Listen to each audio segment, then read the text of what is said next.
सबको जय मसीह की। मेरे प्रिय भाइयों और बहनों, अगर आप इस एक्ट्रेस को आप जानते हैं तो आप ज़रूर मुझे कमेंट कीजिए, क्योंकि ये जो एक्ट्रेस है ये एक ईसाई है। मेरा मतलब ये एक क्रिश्चियन है, एक प्रभु यीशु मसीह को जानने वाली, प्रभु यीशु मसीह को पूजने वाली आप कह सकते हैं। ये एक्ट्रेस है, ये बहुत सारे टीवी सीरियल में ये काम कर चुकी है। ये जो एक्ट्रेस है जिसका नाम है वैष्णवी। तो कुछ दिन पहले ये जो वैष्णवी है इनको मुकेश खन्ना ने बुलाया था। मुकेश खन्ना ने उन्होंने बुलाने के बाद बहुत सारे बातों को लेकर उधर बातचीत हुई।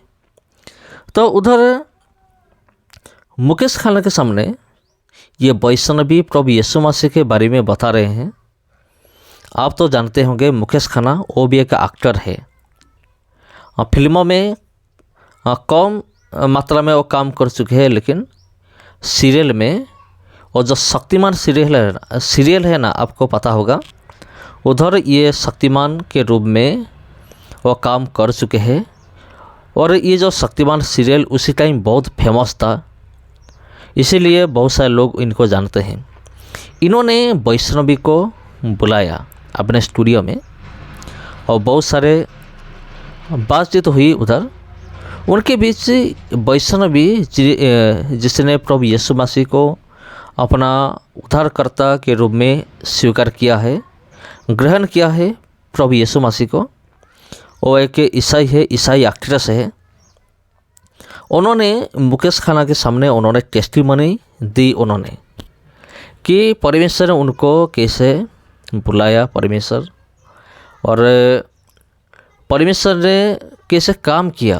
ये वैष्णवी उनकी ज़िंदगी में जो कि एक्ट्रेस थे, जिन्होंने प्रभु यीशु मसीह को नफरत करते थे, वो अपनी देवी देवताओं के ऊपर वो घमंड करते थे। तो उन्होंने क्यों प्रभु यीशु मसीह को अपनाया, इसे क्या मजबूरी हुई या फिर क्या चमत्कार हुआ। तो चलिए हम सुनेंगे डायरेक्ट वैष्णवी जी, जो कि बहुत सारे सीरियल में काम कर चुके हैं, उनका मुँह से हम सुनेंगे। तो उन दोनों के बीच जो बातचीत हुई उनका हम पूरी ध्यान से हम सुनेंगे अंत तक। तो बहुत इंटरेस्टिंग है वीडियो।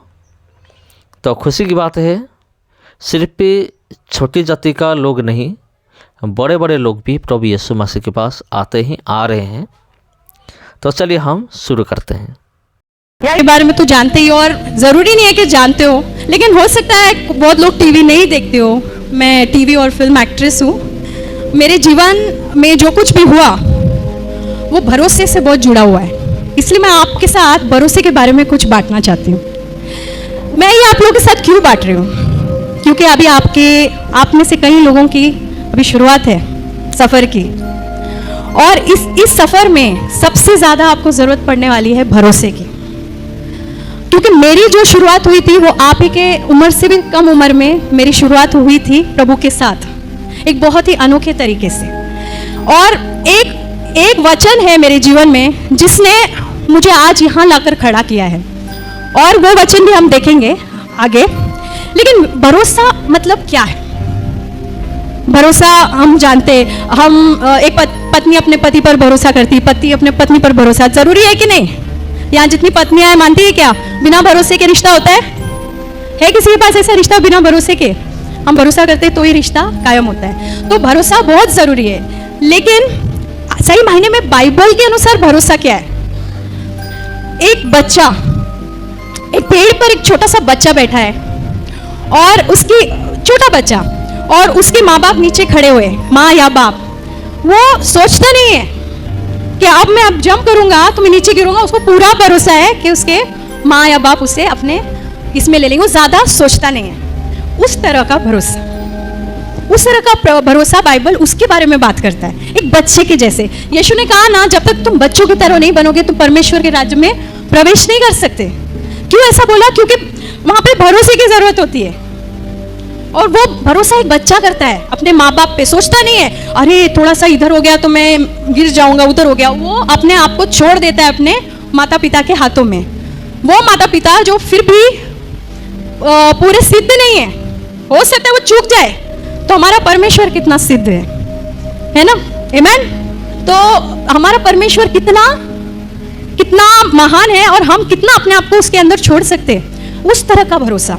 अब आप सोचोगे मैं क्यों इस बात को आपसे बांट रही हूँ, क्योंकि ये मेरे गवाही से बहुत जुड़ा हुआ है। मेरा पूरा जीवन इस भरोसे पे ही टिका हुआ है आज तक। एक और वचन देखेंगे हम, मत्ती की किताब 6:33। परमेश्वर के राज्य को खोजो, सत्य को खोजो और तुम्हारी सारी जरूरतें पूरी होंगी। क्या होगी? पूरी होंगी। अगर आप मेरे पूरे जीवन को एक छोटे से इसमें डालना चाहते हो वचन में, तो वो ये है, परमेश्वर के राज्य को खोजना, उसके सत्य को खोजना। अब मेरी शुरुआत कहाँ पर हुई? मैं कभी एक्टर नहीं बनना चाहती थी। आप हैरान होंगे, आपको लगता होगा ये बचपन से ही सपने देखती होगी एक्टर बनने का, इसलिए एक्टर बन गई।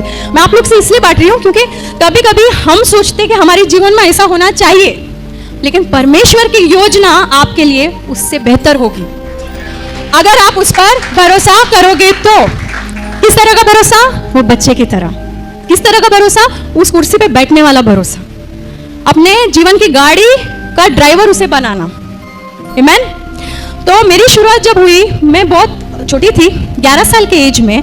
मैं अन्य जाति से आती हूँ। 11 साल के एज में मेरे को बहुत सारे सवाल आ गए कि बहुत सारे भगवान हैं, बहुत सारे देव देवता है, तो सच्चा परमेश्वर कौन है?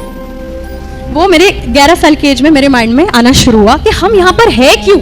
हम खाते पीते, शादी करते, बच्चे होते, फिर वो भी बड़े हो जाते, फिर उनका हम देखते, इंश्योरेंस करते, ये करते वो करते, फिर हम भी चले जाते। मकसद क्या है जीवन का? ये 11 साल की एज में है ना। यहाँ पे बहुत सारे ऐसे होंगे, है कि नहीं? आपको भी बहुत कम उम्र में ये बात आई होगी माइंड में, क्योंकि ये बात है ना, प्रभु ने हमारे लिए एक योजना बनाई, इसलिए वो हमारे माइंड में वो चीज़ आती है, क्योंकि वो हमें कहीं ले जाना चाह रहा है। और उस वक्त मुझे यीशु के बारे में कुछ भी नहीं पता था। मैं उस मार्ग में चली नहीं रही थी और ना ही मुझे इंटरेस्ट था। मैं सच कह रही हूँ आपको, मैं बहुत ही साधारण इंसान हूँ, आप ही की तरह सब कमजोरियों के साथ। मैं वैसी ही थी जैसे आप हो, वैसी ही हूँ। तो मेरे को यीशु में जाना ही नहीं था। मेरे को चिढ़ आती थी एक्चुअली यीशु के नाम से, और कोई मुझे बोलता बाइबल पढ़ो तो मैं बोलती थी नहीं चाहिए, ऐसी थी मैं। लेकिन बाकी सब पढ़ती थी मैं, 6 बार मैंने पढ़ लिया बाकी सब किताबें। क्यों? मुझे इंटरेस्ट था जानने के लिए सच्चा परमेश्वर कौन है, सच्चा परमेश्वर कौन है। एक दिन मैं बहुत ही निराश हो गई। मैं टेरेस पर गई, अपने बिल्डिंग के, वो बंगला था हैदराबाद में, बाजू वाले के बंगले में। हम लोग के पास बंगला भी नहीं था, हम लोग छोटे से घर में रहते थे। तो वो बंगले पे गई और मैंने फूट फूट के रोना शुरू किया। हमारे लाइफ में वैसे भी बहुत प्रॉब्लम्स चल रही थी। फूट फूट के रोना शुरू किया और मैंने बोला तू कौन है? तू मुझे बता, मैं जानना चाहती हूँ तू कौन है। ऐसे आसमान को देख के मैंने बोला तू अदृश्य परमेश्वर, मैं नहीं जानती तू कौन है, पर तू मुझे बता। मैं तेरे को कोई नाम नहीं देती, कोई धर्म नहीं देती हूँ, बट तू मुझे अपने आप को प्रकट कर। मैं सब कुछ तेरे हाथों में छोड़ती हूँ। अब आगे क्या होगा तू ही देख ले, तू मुझे बता तू कौन है, बस।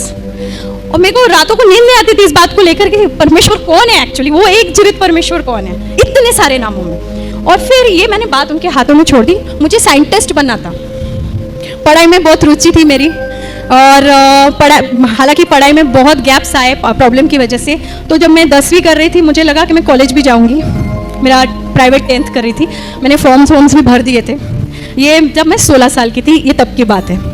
तब तक ये सवाल और भी गहरा होता गया। मैंने गॉड से टेरेस पर ये रोक के पूछा। उसके 3 महीने के अंदर कुछ ऐसा बड़ा हादसा हुआ, मेरे पिताजी गायब हो गए।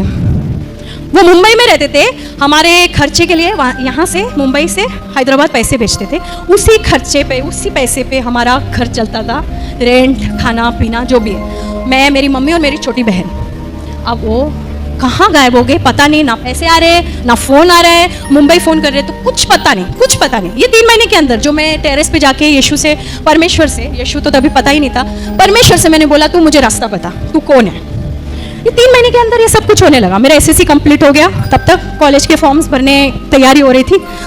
इतने में ये हुआ, मम्मी बोली चलो मुंबई चलते, देखना पड़ेगा किधर है वो, वरना हम लोग गुजारा कैसे करेंगे, कोई नहीं हमारी मदद करने वाला, कोई भी नहीं। क्योंकि मम्मी भी बहुत गरीब परिवार से आती थी, तो डैडी थोड़े से पैसे वाले थे, लेकिन उनके भी बहुत सारे लिटिगेशन प्रॉब्लम्स, ये वो बहुत कुछ चल रहा था हमारे जीवन में। तो चलो हम मुंबई चलते। तो मुंबई आए हम लोग, ढूंढने लगे, उधार के पैसे लेके आए किसी से, ढूंढने लगे, एक छोटे से लॉज में ठहरे। आज भी वो लॉज वैसे के वैसा ही है उधर, airport palace, Santa cruise east में। अभी भी मैं जाके पिक्चर्स निकाल के लाई वहाँ पे। हाँ, इट्स जस्ट लाइक दैट, कुछ बना नहीं, पेंटिंग नहीं हुई उस बिल्डिंग की ठीक से, वैसे के वैसे इतने सालों में। मैं 16 साल की थी तभी। तो उस लॉज में हम लोग ठहरे थे। 10-11 दिन ऐसे ही निकल गए, डैडी मिले ही नहीं। जिधर जिधर हम जाके ढूंढ सकते थे सब जगह ढूंढा, किधर भी नहीं मिले। मम्मी ने बाद में हमको बताया कि उसने सोचा पैसे खत्म हो गए, अगले दिन खाने के पैसे नहीं, 4 दिन होटल के पैसे नहीं भरे थे हम लोगों ने। होटल वालों को पता नहीं था, नहीं तो हमारा बोरिया बिस्तर बाहर कर देते, हमको फेंक देते थे बाहर। वो अभी तक मम्मी ने उनको बताया नहीं था कि हमारे पास पैसे नहीं, उनको लगा अब तक दिया तो दे देंगे आगे। फिर मम्मी ने बताया कि उन्होंने प्लानिंग बनाई थी हमें जहर देकर हमको ख़त्म करना, खुद भी ले लेती थी अगले दिन, ऐसा उनका प्लान था। लेकिन उन्होंने सुना था यीशु के बारे में, बहुत पहले वो यीशु को मानती थी, लेकिन पूरा सब छोड़ छाड़ चुकी थी। और अब उन्होंने सुना था एक चर्च के बारे में, तो वो बोली कि चलो चलते। तो मैंने बोला मेरे को नहीं आना है, मैं क्यों आऊँ, मेरे को ये कौन है ये परमेश्वर, मेरे को नहीं पता, ये खुद सूली पर है, ये मेरी क्या मदद करेगा, ऐसा मैं सोचती थी। और बोले नहीं तुम चलो, तुम लोग को मैं अकेला नहीं छोड़ सकती है होटल रूम में, तुम चलो, तुम लोग बाहर खड़े रहना, अंदर मत आना, तुमको नहीं विश्वास है। मैं बाहर ही खड़ी रही, मैं अंदर नहीं गई। इतना मेरे अंदर वो था कि नहीं जाना है मतलब नहीं जाना, मेरे को नहीं पता, जो चीज़ में मेरे को विश्वास नहीं, मैं क्यों मानूँ ऐसा। तो मैं बाहर खड़ी थी और उस वक्त मुझे पवित्र आत्मा कौन है कुछ नहीं पता, मैंने बाइबल पढ़ा भी नहीं था, एक पन्ना नहीं पढ़ा था बाइबल का।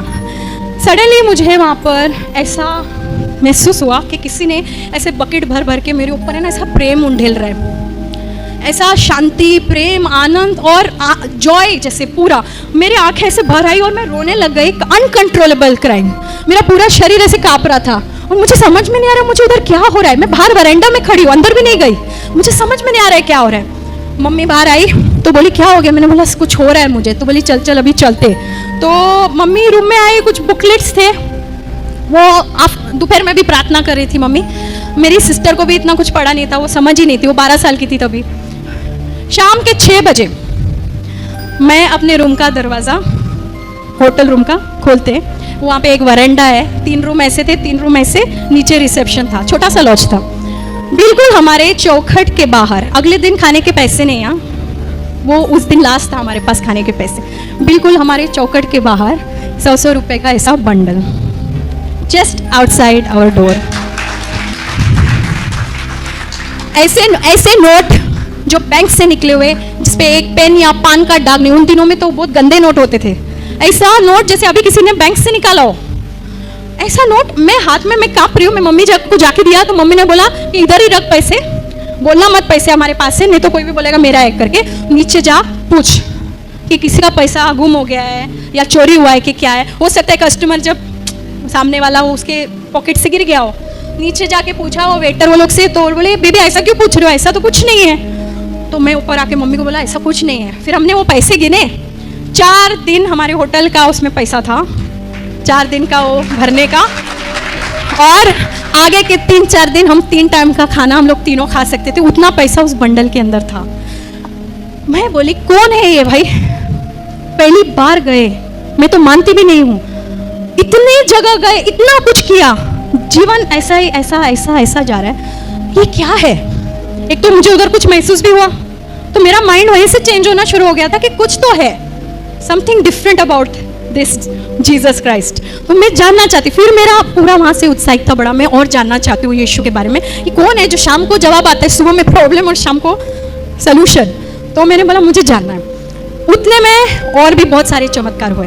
वो एक अंकल थे हमारे वहीं से, मैं जो साइंटिस्ट बनना चाह रही हूँ, मैं क्यों आपको ये बता रही हूँ, क्योंकि आप सब भी बहुत आशाएं लेकर बैठे होंगे, मुझे ये बनना है, मुझे वो बनना है, और हो सकता है कि प्रभु की भी इच्छा आपके लिए वो हो, तो वो जरूर आपके जीवन में पूरा होगा। लेकिन कभी कभी प्रभु की इच्छा हमारे लिए कुछ और होती है। क्यों? क्योंकि वो जानता है कि आपकी काबिलियत क्या है, वो आपको किस क्षेत्र में इस्तेमाल कर सकता है। जरूरी नहीं आपने जो सोचा वही हो, जो क्षेत्र प्रभु आपको लेकर जाएगा वहां पर वो आपका पूरा पूरा इस्तेमाल करेगा। कहाँ साइंटिस्ट और कहाँ एक्टर, जमीन आसमान का फर्क। तो उसके बाद एक अंकल थे जिनके यहाँ मैसेज मेरी मम्मी ने छोड़ा हुआ था, बहुत पुराने पहचान के, जिन्होंने मेरे को बचपन में, आप में से कितने ने देखा है पता नहीं, वीराना फिल्म की थी मैंने, एक हॉरर फिल्म थी जिसमें मैंने हीरोइन के बचपन का रोल किया था। मैं 9 साल की थी तभी, हॉरर फिल्म। तो वो अंकल ने मुझे करवाया था, वो हॉरर फिल्म के राइटर थे। वो आए, वहाँ मैसेज छोड़ा था, वो आउट ऑफ टाउन थे, वो भी सही समय पर आए जब हमारा ये पैसा खत्म होने को आ रहा है। वो आ गए, आगे उन्होंने हमारी और मदद की।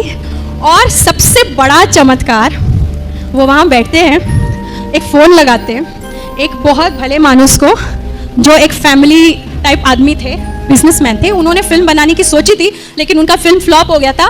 तो उन्होंने एक ऑफिस कम रेजिडेंस जैसे लेके रखा था शास्त्री नगर, लोखंड वाला, बहुत पॉश एरिया में। अब 8 महीने का रेंट भर चुके थे वहाँ पे, और वो ऑफिस यूज़ ही नहीं कर रहे थे। और वो जो लैंडलॉर्ड थी वो पैसे वापस नहीं कर रही थी, बोली कि 8 महीना रह के अब छोड़ दो। वो खाली घर ऐसे ही पड़ा था, फुल्ली फर्निश्ड। इनको उसी वक्त उनकी याद आना, ये उनको फ़ोन करके बोलते हैं कि एक फैमिली है, परिवार, इनके डैडी अभी तक इनको मिले नहीं हैं। तो उनकी खुद के 3 बेटियाँ, तो उनको भी फीलिंग हुई, वो ममता जगी उनमें, और बोला कि इनको आने दो, रहने दो, जब तक इनके डैडी मिलते हैं 2-3 महीना। हम सीधा एक लॉज रूम से सीधा एक पूरे इस बहुत ही फुली फर्निश्ड टीवी फ्रिज वाले घर में हम लोग शिफ्ट हो गए, और वो भी बिना किसी मतलब, बिना किसी गलत इसके। मैंने ऐसा प्रभु का, मैं अभी इतना समय नहीं है मैं सब बांटूं, पर इतनी चीज़ें हुई, अनबिलीवेबल चीज़ें, जैसे मतलब आप सोच नहीं सकते। प्रभु ने जो कहा ना, तुम विश्वास करोगे, तुम पहाड़ से कहोगे यहाँ से वहाँ हो जा, और वो होगा। शायद पहाड़ नहीं हुआ अब तक, क्योंकि हमारा विश्वास भी अभी वो लेवल में पहुँचा नहीं, लेकिन बहुत ऐसी चीज़ें हुई जो नहीं, असंभव थी मेरे जीवन में।